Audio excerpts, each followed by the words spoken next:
आइए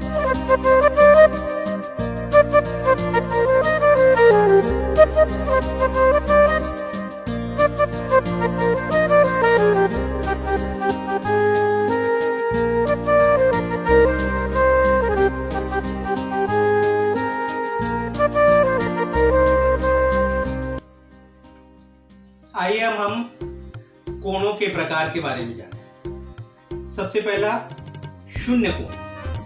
तो शून्य कोण देखिए, इसमें दो भुजाएं हैं, दो भुजाओं के बीच के घुमाव को हम कोण कहते हैं। मतलब जितना भी घुमाव होगा ये कोण कहलाएगा। तो शून्य कोण का मतलब जिस कोण का माप शून्य अंश हो, शून्य कोण कहलाता है। मतलब कोई झुकाव नहीं, मतलब ये भुजा और ये भुजा के बीच कोई भी झुकाव नहीं, तो इसके बीच में कोई झुकाव नहीं है, इसलिए ये कहलाएगा शून्य कोण।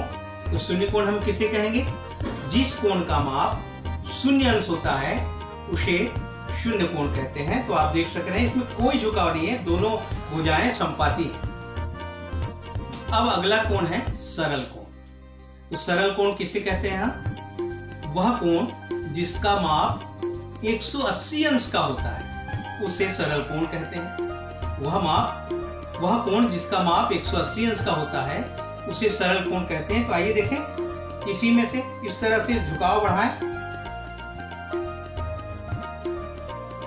और ये 90 अंश के आसपास हम पहुंच रहे हैं, फिर 90 से ज्यादा हो रहा है और ये रेखा देखिए, आप देख सकते हैं यहाँ इसी चांदे में 180 अंश का कोण बन रहा है। तो ये 180 अंश का कोण बन रहा है, इस कोण को सरल कोण कहते हैं। अब अगला कोण न्यून कोण। न्यून कोण किसे कहते हैं? जिस कोण का माप 90 अंश से छोटा होता है उसे हम न्यून कोण कहते हैं। तो देखिए, अभी ये कोण इस तरह से हमने बना के देखा, ये 90 अंश इस तरह से। तो जो कोण 90 अंश से छोटा होता है उसे न्यून कोण कहते हैं। तो यहाँ पे देखिए, ये कोण 90 अंश से छोटा है झुकाव। फिर इस तरह से देखें तो यहाँ पर झुकाव बढ़ा लेकिन 90 अंश से कम है, तो ये भी न्यून कोण। और आगे बढ़ाएं तो ये भी 90 अंश से कम ही है, क्योंकि हम जानते हैं 90 अंश का जब कोण बनता है तो दोनों भुजाएं लंबवत हो जाती हैं। फिर से आगे बढ़ाएं तो यहाँ पर भी आप देख सकते हैं ये भी 90 अंश से कम है, तो ये भी न्यून कोण है और ये भी न्यून कोण है। और आगे और चले जाते हैं तो ये सब तो कहने का आशय इसका हुआ कि जिस कोण का माप 90 अंश से कम हो ये सारे कोण न्यून कोण कहलाते हैं। अब हम अगला कोण के बारे में जाने, समकोण। तो समकोण किसे कहते हैं? जिस कोण का माप 90 अंश का होता है उसे समकोण कहते हैं। तो आइए इस टीएलएम में भी बना करके देख लें।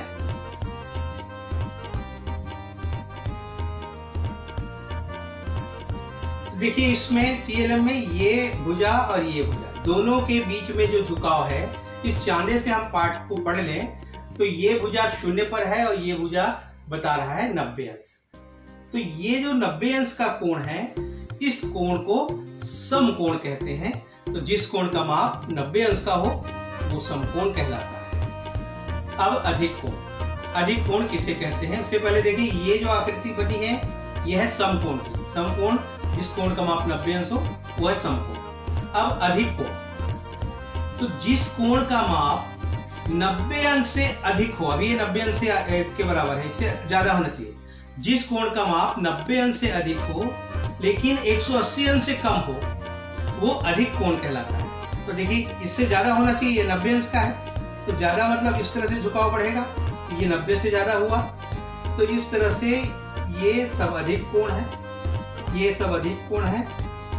180 नहीं होना चाहिए, 180 से ज्यादा नहीं होना चाहिए।